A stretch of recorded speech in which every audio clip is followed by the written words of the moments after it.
ایک ہدیہ دیتا ہوں، زندگی بھر کے لیے اس کو اپنا معمول بنا لو، اللہ چاہے گا تو بہت فائدہ ہوگا۔ اور وہ یہ کہ روزانہ 24 گھنٹے میں 100 مرتبہ سورہ اخلاص پڑھنے کی عادت ڈالو۔ آسان طریقہ یہ ہے کہ ہر فرض نماز کے بعد 20 مرتبہ پڑھ لو، تو 5 نمازوں کے بعد پڑھو گے تو 100 مرتبہ ہو جائے گا انشاءاللہ۔ اس کا فائدہ یہ ہوگا کہ جو دعا مانگو گے اللہ آپ کی دعا قبول کرے گا،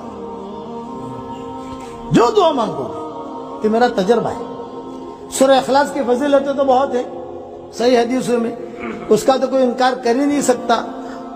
بمبئی میں میرا بیان ہوتا تھا نواب مسجد میں، تو نواب مسجد میں بیان ہونے کے بعد میں نکلتا تھا تو ایک مرتبہ ایک لڑکی جو ہے وہ کھڑی ہوئی، اس نے کہا ابو جی، بھیڑ ہوتی تھی، میں نے کہا ابو جی میرے لیے دعا کر دو، پردے میں تھی۔ میں نے کہا کیا کروں بیٹا دعا تیرے لیے کہ میری عمر 28 سال کی ہو گئی، اب تک جو ہے میرا رشتہ ہوا نہیں ہے، آپ دعا کرو۔ تو میں نے کہا کہ میں کروں گا دعا، لیکن بیٹا ایک وظیفہ بتاؤں تم کرو گی؟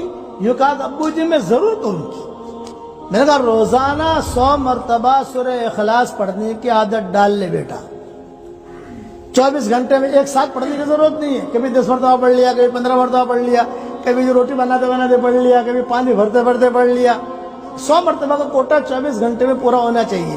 اگر آپ ایک ساتھ بھی پڑھو گے تو 10 سے 15 منٹ لگتے ہیں، زیادہ نہیں لگتے۔ اس نے کہا ابو جی پڑھوں گی، لیکن مجھے ایک سوال کیا، ہر مرتبہ بسم اللہ الرحمن الرحیم پڑھوں؟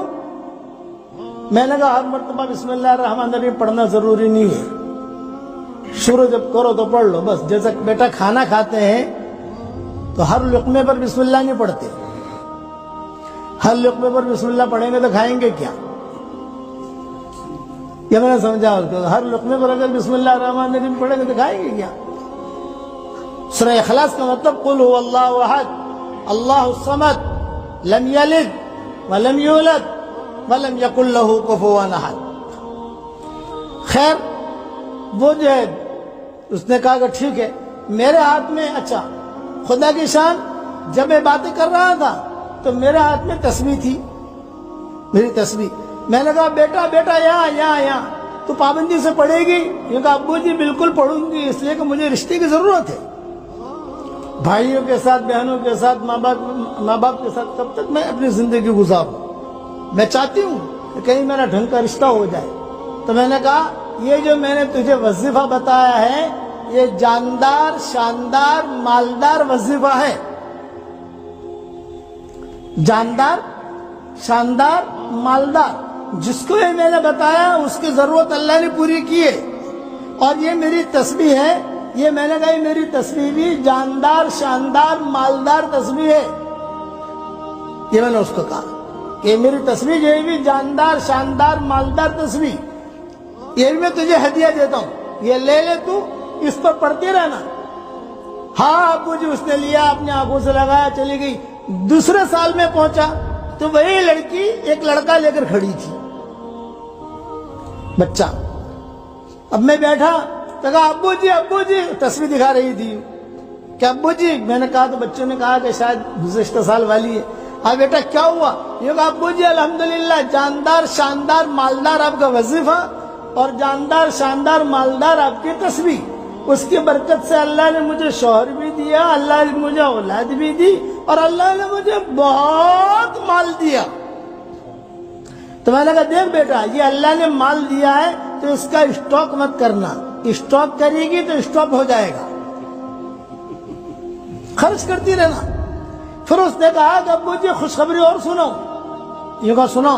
یہ کہا میرے محلے میں بمبئی میں کئی جگہ پر رشتہ دار ہیں، سہیلیاں ہیں، وہ میرے پاس آتی تھی اور کہتی تھی کہ ارے حلیمہ، اس کا نام حلیمہ تھا، ارے حلیمہ تو اتنی اسمارٹ نہیں ہے، تیری شادی کیسے ہو گئی؟ ہم تو کتنی اسمارٹ ہیں، ہماری شادیاں نہیں ہوتی۔ تو میں کہتی تھی جاندار، شاندار، مالدار۔ پھر اپنا جو قصہ سناتی تھی، میں روزانہ یہ 100 مرتبہ سورہ اخلاص پڑھتی ہوں، لیکن تو بھی پڑھ۔ تو ابو جی کئی لڑکیوں کی شادیاں ہو گئی، یہ فضیلت ہے اس کی۔ اب یہ میرا ہاتھ میں جو تصویر ہے جاندار، شاندار، مالدار، یہ ہمارے سرفراز کو دے رہا ہوں۔